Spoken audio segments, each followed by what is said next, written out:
السلام علیکم دوستو، کیسے ہو آپ سب؟ میں ہوں عریج اور آپ ہیں اس وقت میرے یوٹیوب چینل عریشہ ناولز پر، اور آج ہم ریڈ کریں گے ہمارے ناول کی نیکسٹ ایپیسوڈ جو کہ ہے 97۔ تو چلیے سٹارٹ کرتے ہیں۔ یار ستمگر، قسط نمبر 97، تحریر عریج شاہ۔ یار شجر، مجھے تجھ سے ایک بہت ضروری بات کرنی تھی۔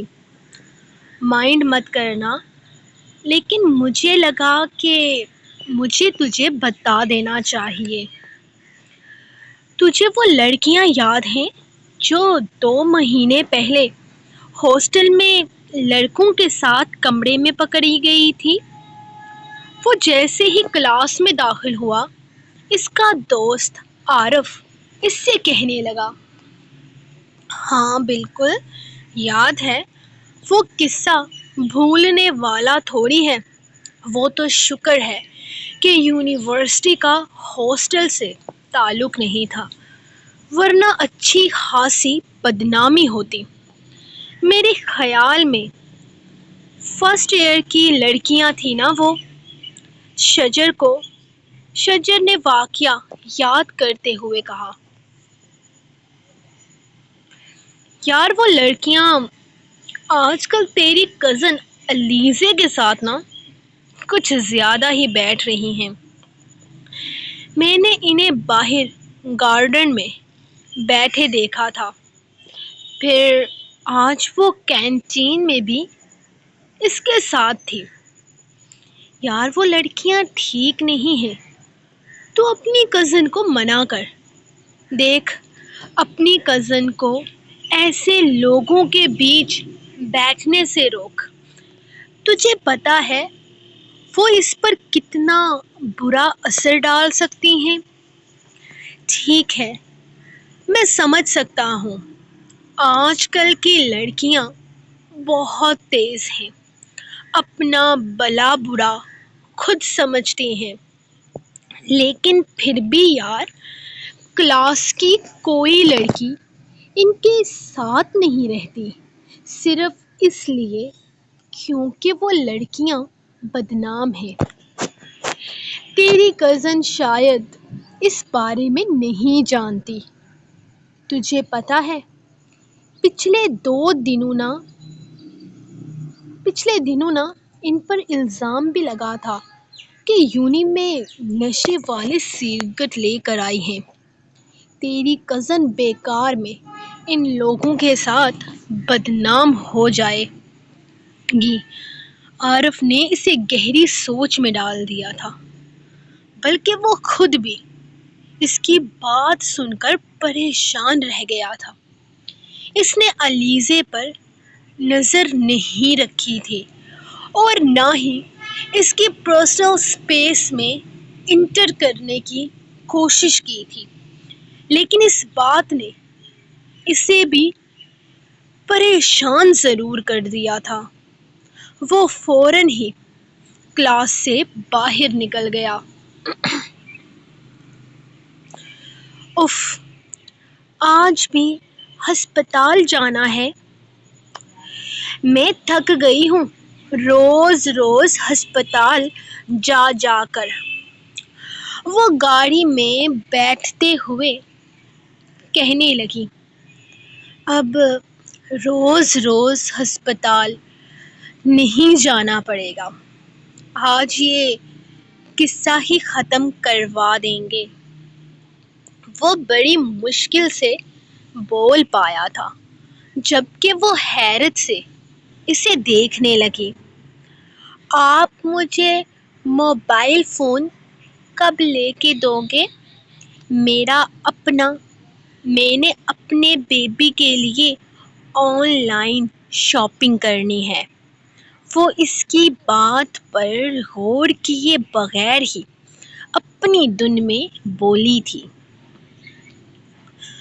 جبکہ ارحم گہرا سانس لیتا، اسے ابورشن کے بارے میں بتانے کے لیے مناسب الفاظ ڈھونڈنے لگا۔ اب ہمیں روز روز نہیں جانا پڑے گا، کیونکہ اس بچے کو لے کر ایک بہت بڑا فیصلہ کر رہے ہیں۔ درخنے میری بات کو ٹھیک سے سمجھنے کی کوشش کرنا۔ یہ جو تمہیں روز پیٹ میں درد رہتا ہے، تمہیں اتنی تکلیف رہتی ہے، یہ سب کچھ اس بچے کی وجہ سے ہو رہا ہے۔ میں تمہارا آئے دن چیک اپ اس لیے کرواتا ہوں تاکہ ڈاکٹر نے کہا ہے کہ یہ بچہ تمہاری صحت کے لیے بہت خطرناک ثابت ہو سکتا ہے۔ ڈاکٹر کا ماننا ہے کہ اگر ہم اس بچے کو دنیا میں لانے کی کوشش کرتے ہیں تو تمہاری جان جا سکتی ہے۔ اسی لیے میں نے فیصلہ کیا ہے کہ ہم ابورشن کروائیں گے۔ وہ بے حد آہستہ آہستہ بول رہا تھا، مقصد صرف اسے اپنی بات کا مطلب سمجھانا تھا۔ وہ کیا ہوتا ہے؟ وہ پریشانی سے اسے دیکھتے ہوئے پوچھنے لگی تھی، اس سے تمہارا سارا درد چلا جائے گا؟ وہ آسان لفظوں میں سمجھانے لگا تھا، مطلب کہ بیبی ٹھیک ہو جائے گا۔ وہ اس کی بات کو اپنے انداز میں سمجھی تھی۔ بیبی ٹھیک نہیں ہوگا۔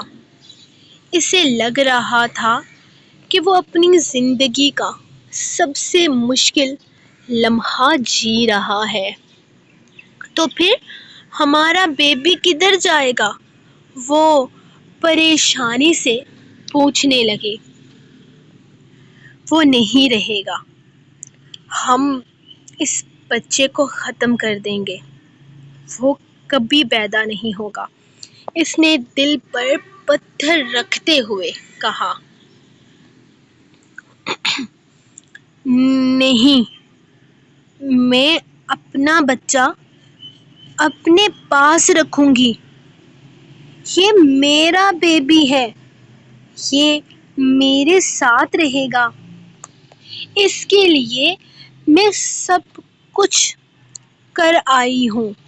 اس کی جان بچانے کے لیے میں اپنے علاقے سے بھاگ آئی۔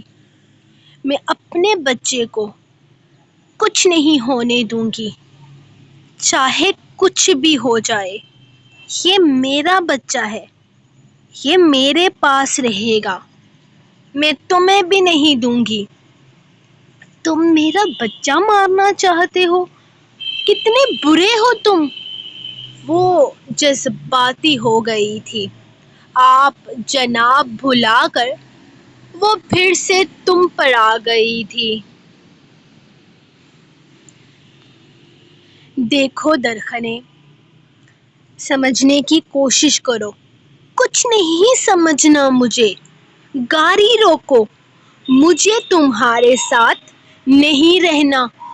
تم برے ہو، مجھے تمہارے ساتھ اسپتال نہیں جانا۔ تم میرا بچہ مار دو گے۔ وہ اچانک حاضیانی انداز میں چیخنے لگی اور ہم اس کی حالت دیکھ کر پریشان ہو گیا تھا۔ ریلیکس، ریلیکس درخنے، کچھ نہیں ہو رہا۔ اس طرح سے چیخو مت، پلیز ریلیکس ہو جاؤ۔ وہ پریشانی سے اس سے کہنے لگا۔ نہیں، مجھے نہیں جانا تمہارے ساتھ۔ مجھے واپس لے کر چلو، ورنہ میں گاڑی سے کود جاؤں گی۔ وہ ضرورت سے زیادہ ہی پریشان ہو گئی تھی۔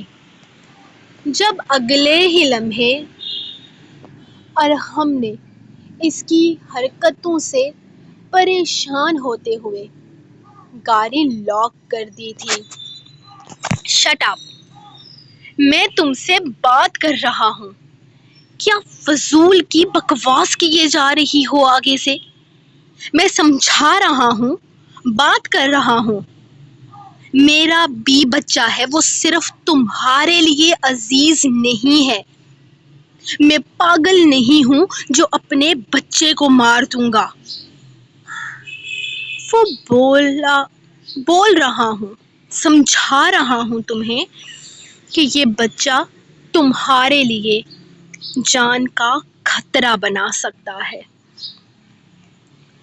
تمہاری جان جا سکتی ہے اگر تم اس بچے کو پیدا کرنے کی کوشش کرو گی نا، تو تم سروائیو نہیں کر پاؤ گی۔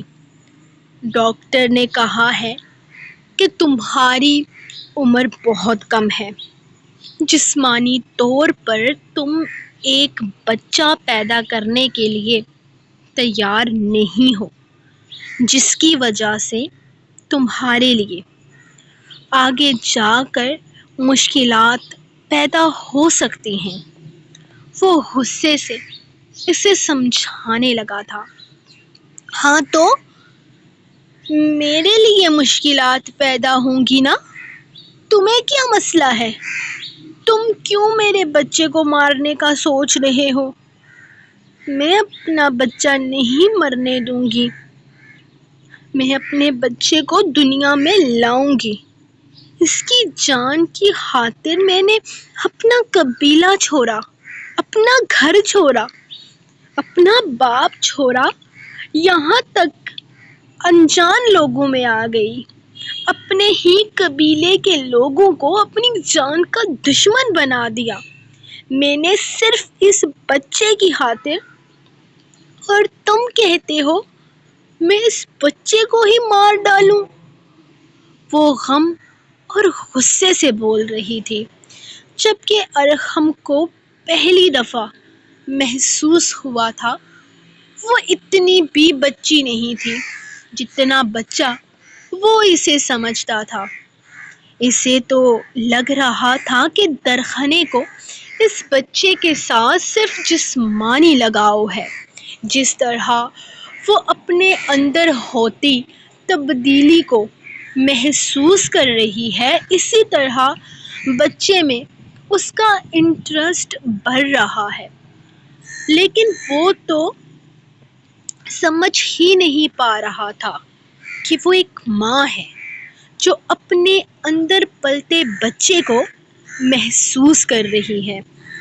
اس معاملے میں وہ کوئی چھوٹی معصوم بچی نہیں تھی، بلکہ ایک ماں تھی، اور وہ ایک ماں بن کر ہی سوچ رہی تھی، دیکھو درخنے، میں سمجھ سکتا ہوں، دیکھو وہ میرا بھی بچہ ہے، میں نے بھی اس کے لیے بہت کچھ سوچا ہے، لیکن ڈاکٹر کہہ رہے ہیں کہ فی الحال تم یہ بچہ پیدا کرنے کے قابل نہیں ہو۔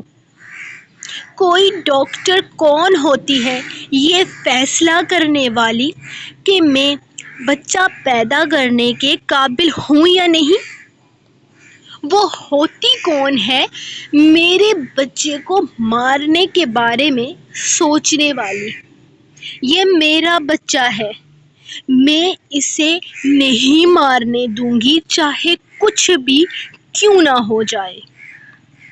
مجھے ہسپتال نہیں جانا۔ ٹھیک ہے، میں تمہیں ہسپتال نہیں لے کر جا رہا ہوں، ہم گھر واپس چل رہے ہیں، ریلیکس ہو جاؤ، اس طرح سے ٹینشن مت لو، بچے پر برا اثر پڑے گا۔ وہ اسے سمجھاتے ہوئے گاڑی واپس موڑ چکا تھا۔ یہ صحیح وقت نہیں تھا اسے ہسپتال لے کر جانے کا، اسے درخنے کو سمجھانا تھا، اس کی کنڈیشن کو سمجھنا تھا، پھر ہی کوئی فیصلہ کرنا تھا۔ وہ درخنے پر کوئی بوجھ نہیں ڈال سکتا تھا۔ آہستہ آہستہ درخنے کو سمجھانا تھا۔ وہ جانتا تھا یہ اس کے لیے مشکل نہیں ہے۔ وہ اسے سمجھائے گا تو درخنے سمجھنے کی کوشش ضرور کرے گی۔ اسی لیے فی الحال اس نے درخنے کو واپس گھر لے جانے کا فیصلہ کیا۔ امی، آپ کیسی ہیں؟ ڈاکٹر نے کیا کہا؟ کہیں کوئی بڑا مسئلہ تو نہیں ہے نا؟ وہ الینا کے ساتھ گھر آئی تو وہ ان کے قریب ہی بیٹھ گئی تھی۔ اس کے لہجے میں اپنے لیے فکر مندی محسوس کر کے وہ مسکرا دی۔ تمہارے آسرے پر نہیں چھوڑا تھا، اسی لیے ٹھیک ہے۔ اگر تمہارے آسرے چھوڑ دیتی تو یقیناً ان کی حالت بتانے کے قابل نہیں ہوتی۔ الینا کا جلا ہوا لہجہ اسے لمحے میں شرمندہ کر گیا تھا۔ الینا بیٹا، ایسے بات مت کرو، اسے زارق نے منع کیا ہوا ہے، باہر نہیں جا سکتی وہ۔ چاچی نے سمجھانے کی کوشش کی تھی۔ اچھا، تو زارق نے منع کیا ہوا ہے، لیکن کیوں؟ کس وجہ سے؟ ٹھیک ہے، ان کی بیوی پردہ کرتی ہے، یہ بات میں بھی جانتی ہوں، لیکن یہ پردہ کر کے بھی تو باہر چل سکتی ہے نا؟ بیٹا، اس کی ہزار طرح کی مجبوریاں ہیں، سمجھنے کی کوشش کیا کرو۔ پری بیٹا، تم جاؤ، آرام کرو، میری وجہ سے تم بھی پریشان رہی ہو۔ جاؤ، زارق کا تھوڑی دیر میں تمہیں فون آنے والا ہوگا، اسے بتانے کی ضرورت نہیں ہے کہ میری طبیعت خراب ہے، پریشان ہو جائے گا بیچارہ۔ وہ پیار سے اسے سمجھاتے ہوئے بولی تھی۔ وہ صبح کی گئی، شام گئے واپس آئی تھی، اور وہ سارا دن انہیں سوچ سوچ کر پریشان رہی تھی۔ میری امی ابھی فون نہیں آئے گا، رات کو آئے گا، میں یہاں آپ کے پاس بیٹھتی ہوں، میں نے آپ کے لیے سوپ بنایا تھا، لے کر آؤں آپ کے لیے؟ وہ الینا کی باتوں کو نظر انداز کرتے ہوئے بولی، جبکہ الینا نے نوٹ کیا تھا وہ اسے ضرورت سے زیادہ ہی نظر انداز کر رہی تھی۔ وہ جو اپنی باتوں سے اسے پچھتانے پر مجبور کرنا چاہتی تھی، اسے سوچوں میں ڈالنا چاہتی تھی، وہ نوٹ کر رہی تھی کہ پری اس کی باتوں کو سنتی ہی نہیں تھی، بلکہ اس کی ہر بات کو ایسے نظر انداز کرتی تھی جیسے اس نے اس کی بات سنی ہی نہ ہو۔ لیکن کوئی بات نہیں، اس کا بھی وہ حل نکال چکی تھی۔ آج سارا دن اس نے پری کی فیملی کے بارے میں پتہ لگوایا تھا، اور آخر کار وہ اس کے تایا مختار قریشی کے بارے میں جان پی چکی تھی۔ ہائے علیزے، مجھے تم سے کچھ ضروری بات کرنی ہے۔ وہ اس کی کلاس میں آتا اس کے ڈیسک پر بے باکی سے بیٹھ گیا تھا، جبکہ وہ جو تیز تیز اپنا کام کرنے میں مصروف تھی، اسے اپنی کلاس میں دیکھ کر مسکرائی تھی۔ ہاں بولو نا شجر، کل کہاں تھے تم؟ میں تمہاری کلاس میں بھی گئی تھی، لیکن تم نہیں ملے مجھے۔ وہ مسکرا کر اس سے باتیں کرنے لگی۔ ہاں کل کچھ کام تھا، میں جلدی چلا گیا تھا۔ آج کی بات کرنی تھی تم سے۔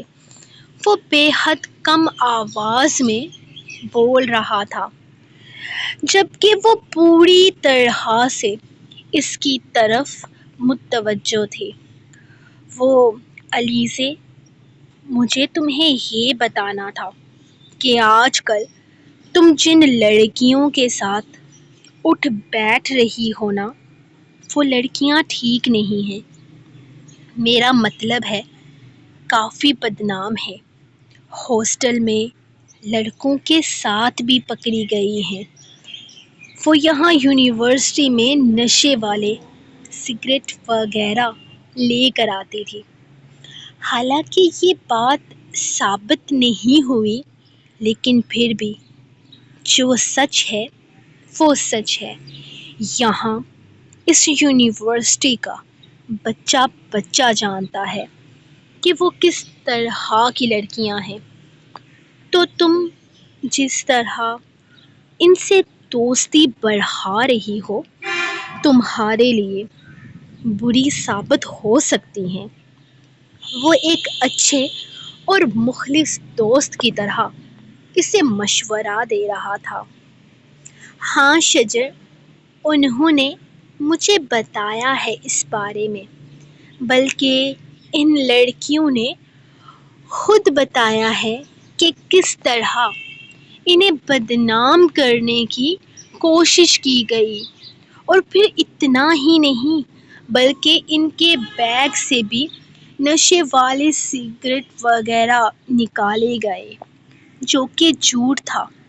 انہیں بدنام کرنے کی، ان پر الزام لگانے کی کوشش کی گئی تھی۔ ان بیچاریوں کے ساتھ بہت غلط ہوا ہے۔ وہ ویسی نہیں ہیں، ان پر جھوٹے الزام لگائے گئے ہیں۔ اور فکر مت کرو، میں ان کے زیادہ قریب نہیں ہوں۔ وہ باتیں کرتی ہیں تو میں بھی ہائے ہیلو کر لیتی ہوں۔ تم بات مت کرو ان لوگوں سے، ان سے دور رہو۔ یہ ٹھیک نہیں ہے، اور ان پر کوئی جھوٹے الزام نہیں لگائے گئے۔ جو بھی سامنے آیا تھا سب سچ تھا۔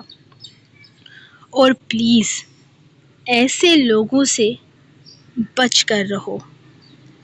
وہ ابھی بول ہی رہا تھا جب اس کے ڈیسک پر اسی گروپ کی ایک لڑکی نے اپنا بیگ رکھا۔ مسٹر، یہ میری چیئر ہے، اور میرے خیال میں آپ لاسٹ ایئر کے اسٹوڈنٹ ہیں۔ یہاں کیا کر رہے ہیں؟ وہ بے باک انداز میں اس کے سامنے جھکتے ہوئے بولی تھی، جبکہ اس کے جھکنے کے انداز پر شجر شرمندہ سا ہوتا فوراً ہی اپنی کرسی چھوڑ کر اٹھ گیا تھا۔ میں تم سے بعد میں ملتا ہوں، وہ علیزے سے کہتا کلاس سے نکل گیا تھا، جبکہ وہ بے باک انداز میں مسکراتے ہوئے علیزے کے ساتھ بیٹھی۔ Boy friend? اس نے ذیومانی انداز میں سوال کیا۔ تو علیزے نے فوراً نفی میں سر ہلایا تھا، جبکہ اس کے گھبرائے ہوئے انداز پر نفی کرنے پر وہ کہکا لگا کر ہنسی تھی۔ اٹھ جاؤ ڈارلنگ، اور کتنا سونا ہے؟ آج ہم نے آگے کا سفر شروع کرنا ہے۔ دیکھو نا، تمہاری خواہش پوری کرنے کے چکر میں ہم کتنے دنوں سے کلام میں ہی پھنس کر رہ گئے ہیں۔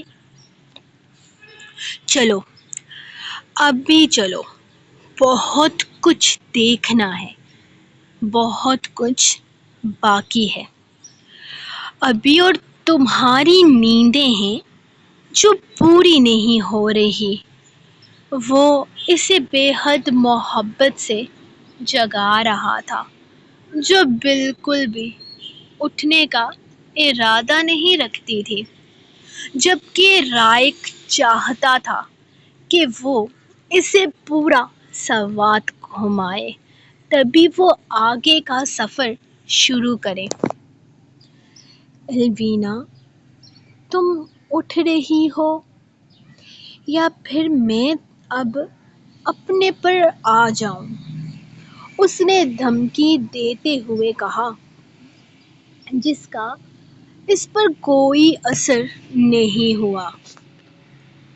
وہ بے حد نرمی سے جھکتے ہوئے اس کے نازک سے وجود کو اپنی باہوں میں بھرتا واش روم کی جانب قدم اٹھانے لگا تھا، جبکہ وہ اس کے سینے میں منہ چھپاتی ایک دم پھر سے سو گئی۔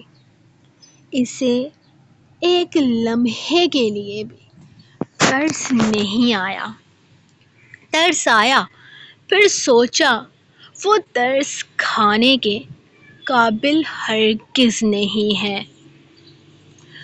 وہ واش روم میں آتے ہوئے اچانک ہی شاور آن کر چکا تھا۔ ٹھنڈے پانی کے نیچے اس کی باہوں میں وہ ہڑبڑا کر اٹھی تھی، جبکہ وہ اس کی حالت پر کہکا لگا کر ہنسا تھا۔ اس کی حالت خراب ہونے لگی تھی۔ وہ اپنا آپ چھڑاتے اس کے سینے پر مکے مارنے لگی، جبکہ رائق اس کے ہڑبڑانے پر کہکا لگا رہا تھا۔ رائق تھا مانسٹر، میں نے آپ کا قتل کر دینا ہے۔ I hate you for this، وہ غصے سے کہتے ہوئے اس کی باہوں سے اتری تھی، جبکہ رائق اس کے ہاتھ میں زبردستی صابن اور شیمپو پکڑاتا باہر بھاگ گیا تھا۔ تقریباً 5 منٹ کے بعد وہ نہا کر نکلی اور اسے گھورتے ہوئے آگے بڑھ گئی۔ جب رائق نے آگے بڑھتے ہوئے اسے ٹاول سے اس کے بال پونچھنا شروع کر دیے، اس کا ارادہ ناراض رہنے کا تھا اور وہ ناراض ہو چکی تھی۔ رائق نے الماری سے اسے کپڑے نکال کر دیے تو وہ کپڑے چھین کر دوبارہ سے واش روم میں گھس گئی تھی۔ اس نے بلو کلر کی خوبصورت لانگ شرٹ کے ساتھ بلو کیپری پہنی تھی۔ لمبے سے دوپٹے کو سر پر رکھتی وہ غصے سے پیر پٹکتی روم سے نکلی تھی، جبکہ رائق اس کے پیچھے ہی گاڑی کی چابی لے کر بھاگتے ہوئے آیا۔ آخر اس نے اپنی روٹھی ہوئی بیوی کو منانا بھی تو تھا۔ کیا ہو گیا؟ میری جان اتنی اداس کیوں ہے؟ مجھے تو لگ رہا تھا کہ تم ناراضگی کا اظہار کرو گی کہ میں نے 8 بجے کے بجائے تمہیں 9 بجے کال کی۔ اصل میں تھوڑا کام چل رہا تھا، میٹنگ میں کچھ ڈسکشنز چل رہے تھے جن کی وجہ سے میں تھوڑا لیٹ ہو گیا۔ کہیں اس بات پر اداس تو نہیں ہو؟ وہ پری کا مرجھایا ہوا چہرہ دیکھ کر اس سے کہنے لگا۔ وہ تو ہمیشہ بہت خوشی سے اس کی کال اٹینڈ کرتی تھی۔ آج اس کی اداسی کی وجہ وہ سمجھ نہیں پا رہا تھا، اور وہ کافی زیادہ اداس بھی لگ رہی تھی۔ طارق، امی کی طبیعت بہت زیادہ خراب ہو گئی تھی۔ آج صبح میں انہیں ڈاکٹر کے پاس نہیں لے جا سکی۔ میں گھر سے باہر نہیں نکلی تو انہوں نے الینا کو بلایا۔ مجھے برا لگا۔ الینا ان کی بہو تھوڑی ہے، مجھے انہیں لے کر جانا چاہیے تھا نا۔ وہ کیا سوچ رہی ہوں گی کہ میں گنوار ہوں جسے کسی چیز کی سمجھ ہی نہیں ہے۔ وہ اداسی سے بول رہی تھی، جبکہ طارق اس کی بات سن کر حیران رہ گیا تھا، کیونکہ اس نے صبح بھی ڈاکٹر کو فون کیا تھا اور شام کو بھی۔ ڈاکٹر تو کہہ رہی تھی کہ اس کی امی کی کوئی بھی ہڈی نہیں ٹوٹی ہے، بلکہ ہلکا سا فریکچر تھا جو ٹھیک ہو چکا ہے۔ تو پھر اس کی امی کی طبیعت خراب کیسے ہو گئی؟ ماشاء اللہ سے اس عمر میں بھی اس کی ماں بہت ہیلدی تھی، انہیں کسی طرح کی کوئی بھی بیماری نہیں تھی۔ تو پھر وہ بیمار کیسے ہو گئی؟ اسے سمجھ نہیں آیا۔ بابا سے تو وہ دوپہر میں بات کر چکی ہوئی تھی۔ وہ کہہ رہے تھے کہ اس کی ماں بالکل ٹھیک ہے۔ تمہیں اداس ہونے کی ضرورت نہیں ہے، اور نہ ہی زیادہ سوچنے کی ضرورت ہے۔ وہ بالکل ٹھیک ہیں۔ الینا کو عادت ہے چھوٹی چھوٹی بات پر زیادہ ری ایکٹ کرنے کی۔ تم پریشان مت ہو۔ تمہیں اداس ہونے کی ضرورت نہیں ہے، اور نہ ہی زیادہ سوچنے کی ضرورت ہے۔ وہ بالکل ٹھیک ہیں۔ الینا کو عادت ہے چھوٹی چھوٹی باتوں پر زیادہ اوور ری ایکٹ کرنے کی۔ تم پریشان مت ہو اور چھوڑو یہ ساری باتیں۔ مجھے بتاؤ، تم نے مجھے مس کیا؟ وہ اسے اپنے ساتھ باتوں میں الجھانے لگا تھا۔ نہیں، بالکل بھی نہیں، وہ فوراً بولی تھی۔ بالکل بھی نہیں، وہ حیرانگی سے پوچھنے لگا۔ بالکل بھی نہیں، اتنا سا بھی نہیں۔ اس نے 2 انگلیوں کے بیچ فاصلہ بناتے ہوئے اسے دکھایا تھا۔ ڈارلنگ، میں 15 دن پورے ہونے کا ویٹ کر رہا ہوں۔ تمہارے ایک ایک اشارے کا انتقام لوں گا۔ یاد رکھنا، آج 9واں دن ہے۔ پورے 6 دن کے بعد آؤں گا اور تمہیں اپنے ساتھ لے کر آؤں گا، بنا تمہاری کوئی بھی بات سنے۔ اور ایک اور بات، گھر سے باہر مت نکلنا۔ چاہے کچھ بھی کیوں نہ ہو جائے، چاہے میں ہی وہاں آ کر تمہیں کیوں نہ باہر بلاؤں۔ طارق ایک دفعہ پھر سے روز والی باتیں اسے سمجھانے لگا تھا۔ اچھا نا بابا، نہیں نکلتی میں باہر، وہ آپ کی نکچری کزن اتنی باتیں سنا کر گئی ہے مجھے، لیکن میں نے پھر بھی اس کی باتوں پر زیادہ دھیان نہیں دیا۔ نہیں نکلوں گی میں گھر سے باہر جب تک آپ نہیں کہیں گے۔ آپ خوش؟ وہ اسے ریلیکس کرتے ہوئے بولا تو طارق کو سچ مچ میں سکون ملا تھا۔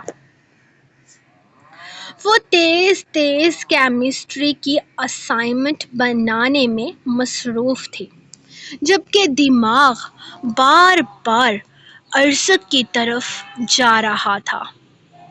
وہ اتنا روڈ کیسے ہو گیا تھا؟ ہر بات پر غصہ، ہر بات پر ڈانٹنا۔ وہ ایسا تو نہیں تھا، اور اس کے ساتھ تو ایسا بالکل بھی نہیں تھا۔ وہ تو بہت پیار سے بات کرتا تھا اس سے بات کرتے ہوئے اس کے لہجے میں اپنے آپ نرمی اتر آتی تھی، اور اب صرف اسے ہی ڈانٹتا تھا، صرف اس پر ہی غصہ کرتا تھا، اور اسے دکھ ہوتا تھا۔ ہاں، اسے سچ میں دکھ ہوتا تھا اس کے رویے سے۔ ایک انسان جو آپ سے محبت کا دعویٰ کرتا ہو، اچانک اس کا انداز بدل جانا تکلیف تو دیتا ہے۔ وہ اس کے بارے میں نہیں سوچنا چاہتی تھی، وہ اپنے آپ کو مصروف رکھنا چاہتی تھی، وہ پڑھائی میں مصروف رہنا چاہتی تھی، لیکن اس کی سوچیں بار بار بھٹک بھٹک کر اس کی طرف جا رہی تھی۔ تنگ آ کر اس نے اسائنمنٹ بند کرتے ہوئے بیڈ پر لیٹتے لائٹ آف کر دی تھی، لیکن نیند نے اسے دھوکہ دے دیا۔ نیند نہیں آ رہی تھی، اور ارزق کا رویہ، اس کی باتیں یاد کرتے ہوئے وہ عجیب طرح کی کیفیت کا شکار تھی۔ اپنا چہرہ بلینکٹ میں چھپا کر اس نے رونا شروع کر دیا، اور یہ آنسو کیوں نکل رہے تھے وہ خود بھی نہیں جانتی تھی۔ گیلی ریت پر آئرہ آہستہ آہستہ قدم اٹھا رہی تھی۔ آئرہ اسے 2 قدم آگے بنا جوتوں کے چل رہی تھی، جبکہ ازبک 2 قدم کے فاصلے پر تھا۔ جب اس نے رک کر پیچھے مڑ کر دیکھا اور پھر اپنا ہاتھ آگے کیا، ازبک نے ہلکا سا مسکرا کر اس کے نازک سے ہاتھ کو اپنے ہاتھ میں تھامتے ہوئے اپنے لبوں سے چھوا۔ یہ لہریں کتنا شور مچاتی ہیں نا، ان کے پاس جانے سے ہم ڈوب تو نہیں جائیں گے؟ وہ قدم گہری موجوں کی طرف اٹھاتے ہوئے اس سے سوال کر رہی تھی۔ ہاں، یہ لہریں بہت شور مچاتی ہیں۔ اچھا ہی ہے نا، ان لہروں کے شور میں دل کا شور سنائی نہیں دیتا، وہ مسکرا کر بولا تھا، جبکہ اس کے لہجے میں عجیب سی تکلیف محسوس کرتے آئرہ نے اس کا چہرہ دیکھا۔ آپ ٹھیک تو ہیں نا ازبک؟ اس نے پریشانی سے پوچھا تھا ازبک۔ وہ اپنا نام دہراتا تلخی سے مسکرایا تھا۔ تم مجھے ہان کہہ کر پکارتی تھی، اس کے لہجے میں جیسے کچھ بکھر رہا تھا۔ آپ کا نام ازبک ہی ہے نا؟ اس سے کیا فرق پڑتا ہے کہ میں آپ کو کیا پکارتی ہوں؟ مجھے آپ کی طبیعت ٹھیک نہیں لگ رہی۔ میرے خیال میں ہمیں گھر چلنا چاہیے، وہ کہتے ہوئے واپس اپنے جوتوں کی طرف قدم اٹھانے لگی تھی، جبکہ ازبک خاموشی سے اس کے پیچھے آ رہا تھا۔ ازبک کا انداز اسے گھبرانے پر مجبور کر رہا تھا۔ ایک عجیب سی الجھن ہونے لگی تھی۔ اس کا ٹوٹا بکھرا لہجہ اسے خوف میں مبتلا کر رہا تھا۔ وہ ان لہروں کے شور میں سچ میں اپنے دل کا شور نہیں سن پا رہی تھی۔ وہ واپس جانا چاہتی تھی۔ حد ہے، ایک تو ہم سے اپنے پیپرز کی تیاری نہیں ہو رہی اور کالج میں فضول کے ڈرامے ہو رہے ہیں۔ یار، ہم اپنی پڑھائی پر فوکس کریں یا فنکشنز پر؟ میں کسی فنکشن میں پارٹیسپیٹ نہیں کرنے والی۔ میری حالت اس وقت بہت خراب ہے، ہر بات پر ڈانٹ کھا رہی ہوں۔ کیمسٹری کا ایک لفظ سمجھ نہیں آ رہا۔ وہ کالج آئی تو زمدہ نے اسے کسی فنکشن کے بارے میں بتایا تھا۔ کالج میں ایک ہفتے کے اندر ہی بہت بڑا فنکشن ہونے والا تھا۔ اب فنکشن کیوں ہونے والا تھا یہ تو پرنسپل آفس جا کر ہی پتہ چلنا تھا، لیکن اسے خوشی نہیں ہو رہی تھی کیونکہ وہ اپنی پڑھائی کو لے کر پہلے ہی بہت ہی زیادہ ڈسٹرب تھی، اور باقی مینٹل ٹینشن دینے کے لیے اس کا شوہر تھا نا، جو اسے اگنور کرتے، بات بات پر ڈانٹتے، اسے اپنے علاوہ کچھ بھی سوچنے ہی نہیں دے رہا تھا۔ یار، تجھے یاد ہے پچھلی دفعہ جب فنکشن ہوا تھا، جب ہم نئے نئے کالج آئے تھے، تو نے کتنا اچھا ہیر کا کردار کیا تھا؟ جانے تب کی بات الگ تھی، تب پورا سال پڑا ہوا تھا پڑھائی کے لیے، ہم اس طرح کی سرگرمیوں میں حصہ لے سکتے تھے، لیکن اب پیپر سر پر ہے اور کیمسٹری جان کا عذاب ہے۔ وہ اسے سمجھاتے ہوئے بولی تھی، جب اچانک ہی زمدہ اٹھ کر کھڑی ہوئی۔ غور کرنے پر پتہ چلا کہ ارزق اور زارق دونوں ان کے قریب سے گزر رہے ہیں۔ وہ بھی جلدی سے ٹیچرز کو آتے دیکھ کر اٹھ کھڑی ہوئی تھی۔ ان دونوں نے بے ساختہ انہیں گڈ مارننگ وش کیا تھا۔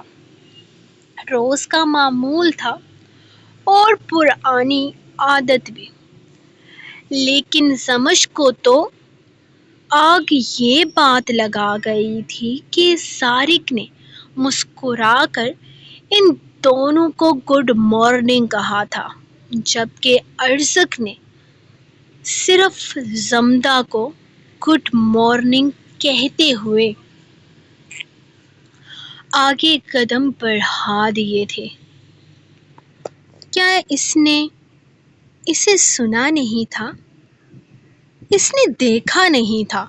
یا پھر وہ پھر سے اسے اگنور کر گیا تھا؟ یقیناً اگنور ہی کر گیا تھا۔ اس کی آنکھوں میں اچانک ہی موٹے موٹے آنسو آنے لگے۔ وہ تیزی سے کلاس روم کی طرف جاتی، واش روم میں آ کر اپنے چہرے پر ٹھنڈے پانی کے چھینٹے مارنے لگی تھی، لیکن پھر بھی آنسوؤں کو روکنا ناکام سا لگا۔ کون ہو تم لڑکی؟ اور تم نے ہمیں یہاں کیوں بلایا ہے؟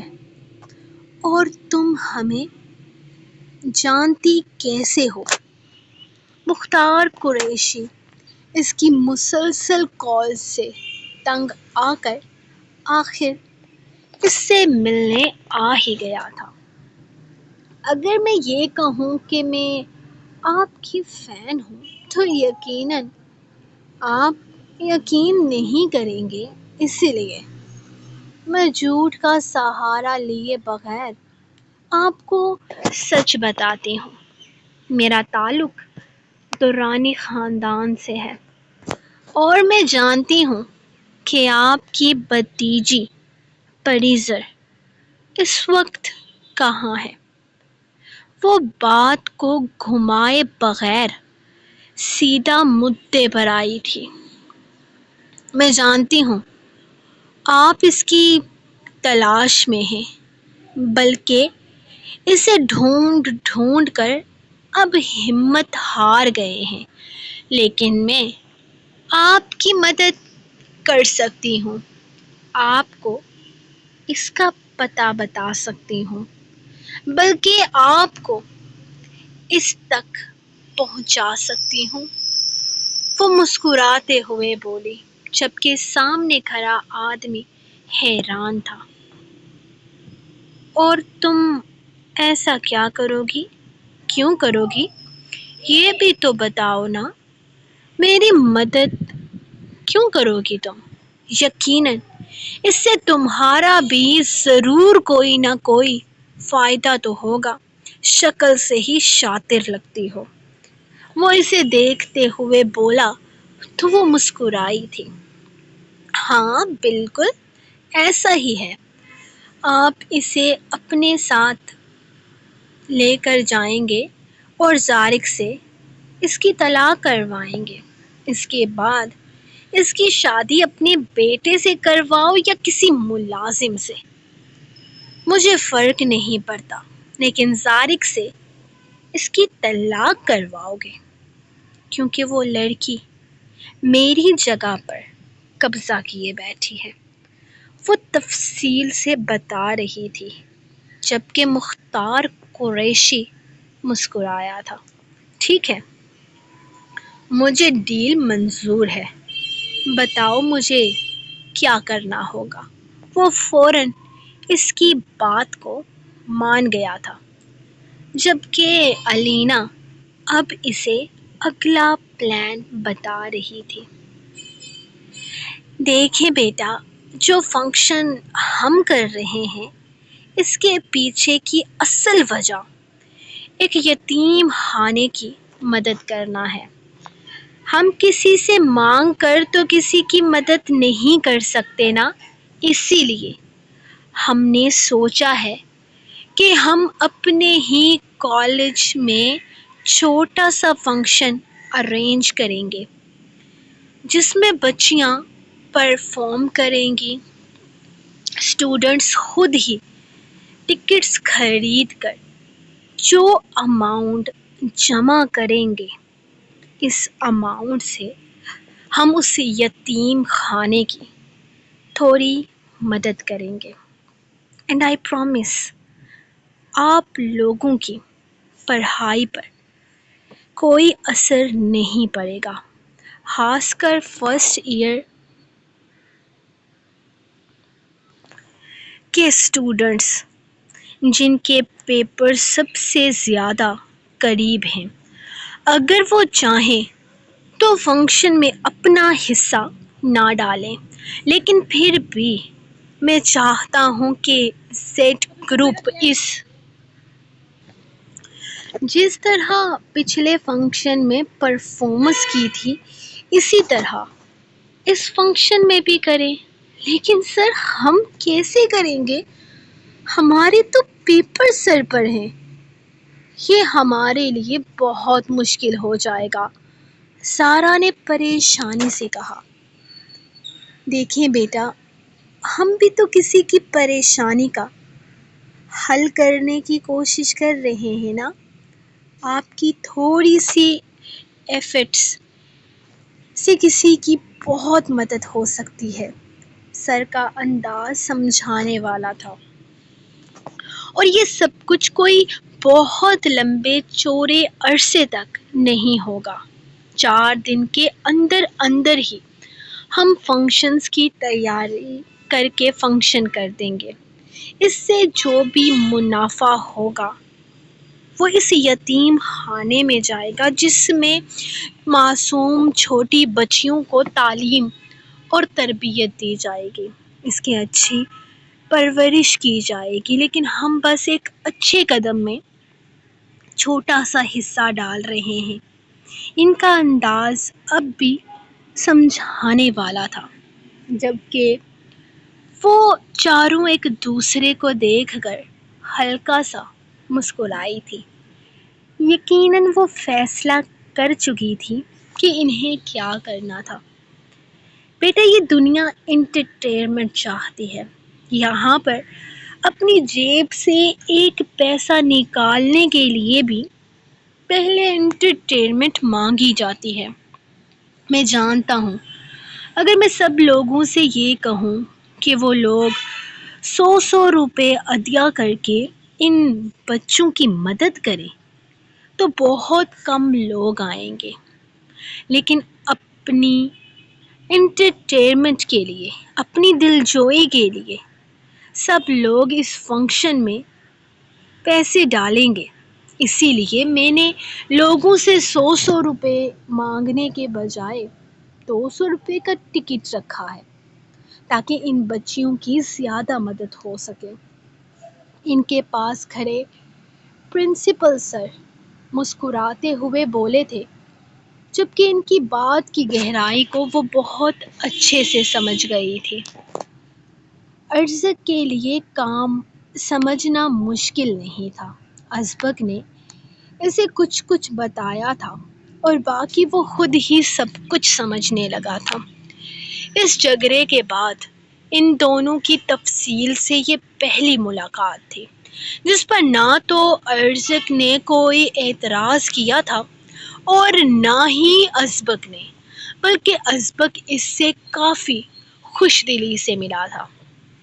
ارزق بھی نارمل تھا. یہ وہ پہلا انسان تھا دورانی خاندان کا جس کے انداز میں کوئی دکھاوا نظر نہیں آیا تھا. جی سب کچھ تو کافی آسان ہے، میں نے تو اسے کافی مشکل بنایا ہوا تھا. وہ ہر چیز سمجھنے کے بعد بولا تو ازبک مسکرا دیا. بزنس مشکل نہیں ہے، بس ایک دفعہ سمجھ میں آ جائے تو تمہارے لیے بھی آسانی ہوگی. تو پھر کیا خیال ہے، ہم جوائن کر رہے ہیں آفس؟ اگر تو تم روز آ جاؤ تو تھوڑا تھوڑا سمجھ کے تمہیں کافی کچھ سمجھ آ جائے گا. لیکن تمہارے لیے روز آنا بھی مشکل رہے گا کیونکہ تم کالج میں بھی جاب کرتے ہو اور اس کے علاوہ تمہارے کچھ اور کام بھی ہیں. لیکن پھر بھی اگر تم 1-1.5 گھنٹہ ڈیلی نکال لو تو پہلے اپنے بیزی اسکیڈیول سے تو تمہارے لیے بہت آسانی ہو جائے گی. ایک بار سمجھ میں آ جائے تو پھر تمہیں یہ سب کچھ بہت آسان لگنے لگے گا. آ جاؤ، میں تمہیں تمہارا کیبن دکھاتا ہوں. وہ اس کے ساتھ چلتے ہوئے اوپر والے فلور کی طرف آیا تھا. یہاں اس کا کیبن تھا. لفٹ کا بٹن دباتے ہوئے وہ اندر داخل ہوا تو اچانک ہی ازبک کے چہرے پر سنجیدگی چھا گئی تھی، جسے محسوس کرتے ہوئے وہ بری طرح سے اس کی طرف متوجہ ہوا تھا۔ سر پھر سے ہیر رانجھا، اس دفعہ رومیو جولیٹ کر لیتے ہیں۔ زمدہ فنکشن میں کافی زور و شور سے حصہ لے رہی تھی۔ نہیں بیٹا، ہماری آڈینس اس چیز سے کنیکٹ نہیں ہو پاتی۔ ہیر رانجھا ایک بہت ہی خوبصورت داستان عشق ہے، اور پچھلی دفعہ سمجھیں ہیر کا جو کردار نبھایا ہے وہ بہت خوبصورت ہے۔ جی سر، نبھایا تو بہت اچھا تھا، لیکن پچھلی دفعہ جو سینئر ایکٹر میرے ساتھ تھے وہ تو اب پاس آؤٹ ہو چکے ہیں۔ اب ہم انہیں کہاں سے ڈھونڈ کر لائیں گے؟ زمش یہ جان کر کہ وہ سب کچھ یتیم بچوں کی پڑھائی اور تربیت کے لیے کر رہے ہیں، وہ اپنے آپ اس میں دلچسپی لینے لگی تھی۔ زمش بیٹا، تمہیں اس بات کی فکر کرنے کی ضرورت نہیں، تمہارا ٹیچر ہے نا ارزق، کمال کا ایکٹر ہے۔ زارق نے اچانک آفس میں داخل ہوتے ہوئے کہا، جبکہ اس کے ساتھ آتا ارزق تو اس کی بات سن کر حیران رہ گیا تھا۔ واٹ؟ میں ایکٹر ہوں؟ وہ حیرت سے زارق سے پوچھنے لگا۔ ہاں تو ہے، اب منہ بند کر، وہ زبردستی اسے گھسیٹ کر لاتے ہوئے بولا، جبکہ وہ حیران تھا اس کی بات سن کر۔ اس نے تو کھڑے کھڑے اسے ایکٹر بنا دیا تھا۔ یہ الگ بات تھی کہ اسے تو ایکٹنگ کا ABC بھی نہیں آتا تھا۔ ارے واہ، یہ تو بہت اچھا ہو جائے گا۔ زمش کو پہلے سے پریکٹس ہے، اور آپ کو بھی ڈائیلاگس دیے جائیں گے۔ آپ بھی حصہ لے کر پہلی دفعہ ایسا ہوگا کہ کالج کے کسی فنکشن میں اسٹوڈنٹس کے ساتھ ٹیچر بھی پرفارم کرے گا۔ پرنسپل سر تو ضرورت سے زیادہ ہی ایکسائٹڈ ہو گئے تھے، جبکہ وہ انہیں گھور کر رہ گیا۔ نہیں، میں نہیں کر سکتا یہ سب کچھ۔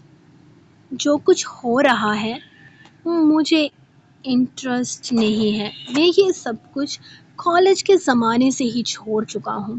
اب تو مجھے ٹھیک سے پرفارمنس کرنا یاد بھی نہیں رہا۔ اس نے بات کو ٹالنا چاہا تھا تو سب کچھ آ جائے گا یاد، اس میں پریشان ہونے والی کون سی بات ہے؟ تمہیں ہی تو رانجھے والا ایکٹ بہت اچھے سے آتا ہے، تمہیں یاد ہے تم نے کیا تھا، وہ کیا نام تھا ہماری اس کلاس فیلو کا؟ تیمینہ خان۔ کتنی خوبصورت لگتی تھی تمہارے ساتھ اس کی جوڑی۔ زارق کا انداز کافی شوخ تھا، جبکہ وہ حیرت سے اپنے یونیورسٹی کے زمانے کی لڑکی تیمینہ خان کو یاد کر رہا تھا، جو اس کے کافی پیچھے پڑی رہتی تھی۔ مجھے یاد نہیں، مجھے ایک ضروری کال کرنی ہے۔ وہ زارق کو نظر انداز کرتا باہر نکل گیا تھا، جبکہ زارق ہلکا سا مسکرایا تھا۔ لگتا ہے کافی گہری دوستی تھی تیمینہ خان کے ساتھ ان کی، اسی کو کال کرنے گئے ہوں گے۔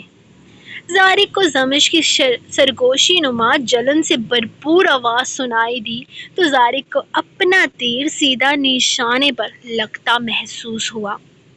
نہیں، کال تو اس کو کرنے نہیں گیا ہوگا، ہاں، لیکن تیمینہ کے ساتھ دوستی واقعی بہت گہری تھی۔